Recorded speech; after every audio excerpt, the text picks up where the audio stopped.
Assalamualaikum warahmatullahi wabarakatuh. Perkenalkan nama saya Fatimah Brustopo SPD, Kepala Sekolah SMP Swasta Letnan Jenderal Zainuddin Ginting. Pada kesempatan ini saya akan menyampaikan tentang implementasi pembelajaran mendalam bagi kepala sekolah.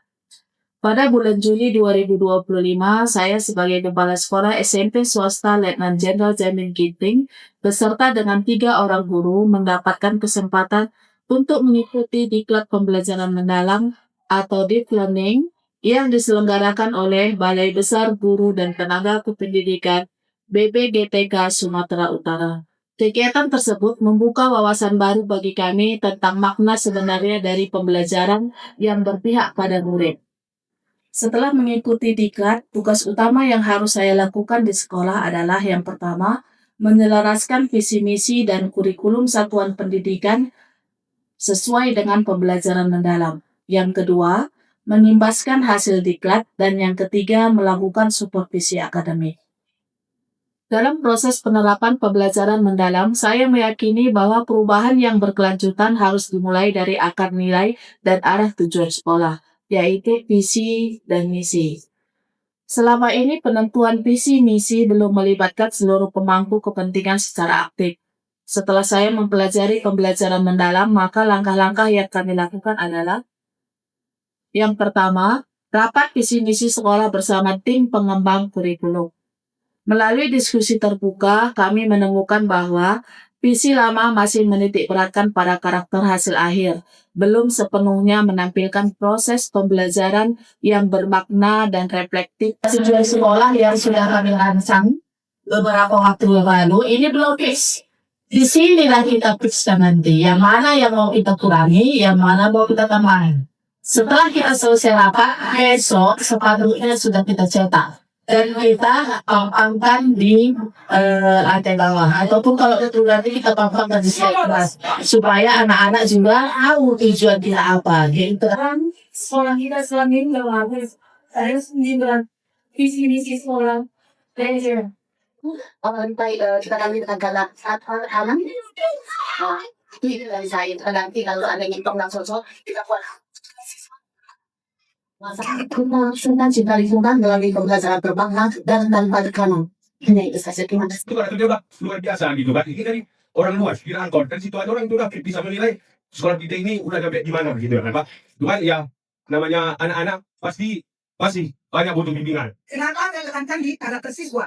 Karakter ini banyak nanti istilahnya bahasa dan sifat siswa, sikapnya. Kita cari sinonim lain. Kalau dalam bahasa Inggris ini, yang mengira itu sifatnya temporer. Selesai.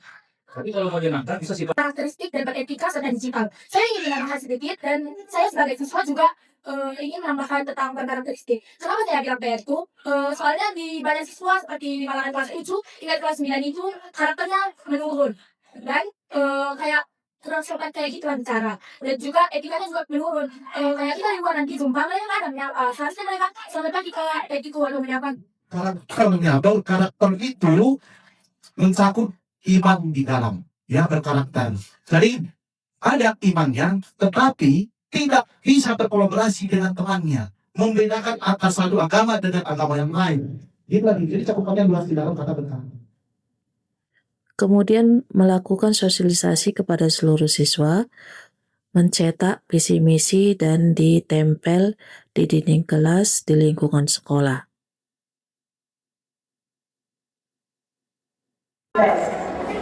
Bukan menjadi kita yang mengatur, ya.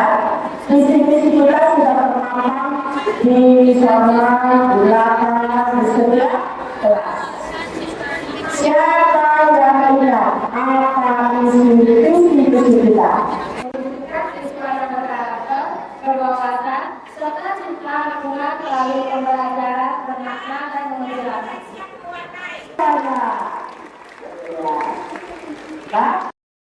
Untuk mewujudkan visi misi tersebut, pembiasaan yang dilakukan di sekolah antara lain, setiap hari Senin melakukan upacara bendera, setiap hari Selasa bimbingan karakter, setiap hari Rabu siraman rohani, setiap hari Kamis senam anak Indonesia hebat, setiap hari Jumat kegiatan literasi, dan hari Sabtu kegiatan numerasi.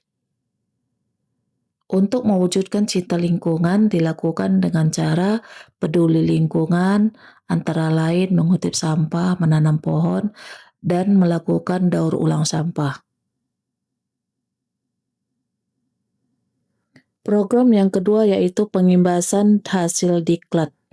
Dalam ini ya, apa yang keempat itu, nah dengan itu yang kita aplikasikan ke mulut kita sudah ada tantangan. Pada orang yang berpikir fix sama kita dulu, jika ada tantangan, dia akan menghindar, dia tak. Kepala sekolah, pengawas, dan 3 orang guru yang mengikuti diklat bersama-sama mengimbaskan kepada seluruh guru di SMP swasta Letnan Jenderal Jamin Ginting. Semua guru mengikuti dan melaksanakannya dengan baik serta antusias. 1 bulan kemudian, kepala sekolah melakukan supervisi kelas.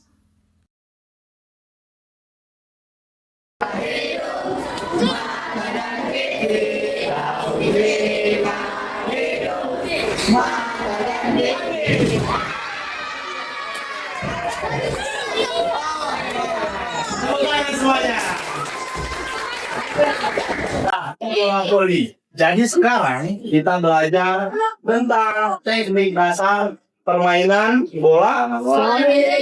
Minggu lalu sejarah, sekarang kita belajar tentang teknik dasar dalam permainan bola. Mau nanya, siapa yang tahu teknik dasar dalam permainan bola voli? Passing, ada di sini. Passing bawah. Ada lagi yang tahu nggak tuh? Apa? Servis. Ada lagi? Smash, betul. Itu ketiga. Pak, sambil duduk, posisi tangannya. Itu posisi tangannya diluruskan dulu. Diluruskan. Dan kedua lengannya itu dirapatkan. Wah, perhatikan. Sama kan? Seperti yang di video kan? Ini namanya posisi tangan pada saat melakukan passing bawah. Dan perkenaan bolanya katanya, perkenaan bolanya itu di lengan. Jangan di jari. Kalau kenanya di jari, bolanya itu pastinya tidak akan apa? Terkontrol itu loh. Tidak akan terkontrol dan atau terarah. Kalau perkenaan bolanya kena jari. Guru membuat kelompok diskusi dan memberikan LKPD. Di saat berdiskusi, anak-anak bisa mengeluarkan pendapatnya dan bisa berani mempresentasikan hasil diskusinya. Setelah selesai belajar di dalam kelas, maka langsung praktek di lapangan sekolah. Kepala sekolah melakukan supervisi kepada seluruh guru. Rata-rata guru sudah mengaplikasikan pembelajaran mendalam di kegiatan belajar mengajar di kelas. Sudah terlihat keaktifan siswa dalam berdiskusi kelompok, mengkaitkan mata pelajaran dengan kehidupan nyata, dan pembelajaran berbasis proyek. Anggrek. Pertama-tama, saya akan menyampaikan informasi umum terkait dengan belalang anggrek.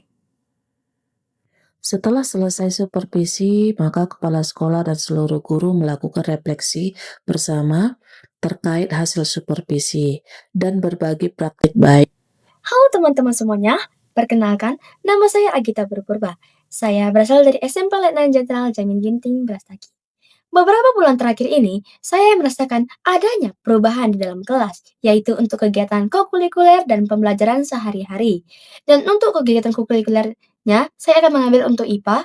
Di dalam kokurikuler IPA, kami diberikan perintah untuk membuat makalah ataupun seperti laporan hasil observasi mengenai pembuatan tape, di mana kami disuruh untuk membuat kelompok, memvideokan ataupun menuliskan semua kegiatan yang telah kami lihat dalam proses pembuatan tape. Jelas-jelas hal ini akan menambahkan pengetahuan kami mengenai proses pembuatan tape. Dan untuk pembelajaran sehari-hari, guru-guru juga sudah sering menambahkan kegiatan dengan diskusi, berkelompok, dan mengaitkan pembelajaran dengan kehidupan nyata. Kemudian di akhir pembelajaran, kami juga sering diminta ataupun melakukan kegiatan refleksi terhadap ilmu yang kami dapatkan. Sekian penuturan saya untuk hari ini. Sebagai kepala sekolah, saya belajar bahwa memimpin perubahan bukan berarti mengarahkan dari depan, tetapi menuntun dan berjalan bersama. Proses pembelajaran mendalam menuntut saya untuk juga menjadi pembelajar sejati, mendengarkan, merefleksikan, dan menumbuhkan potensi setiap guru dengan empati. Kini saya semakin yakin bahwa ketika kepala sekolah menempatkan pembelajaran sebagai inti dari kepemimpinan, maka perubahan yang terjadi bukan hanya pada sistem, tetapi pada jiwa seluruh warga sekolah. Demikian praktik baik ini yang dapat saya sampaikan. Saya ucapkan banyak terima kasih. Assalamualaikum warahmatullahi wabarakatuh.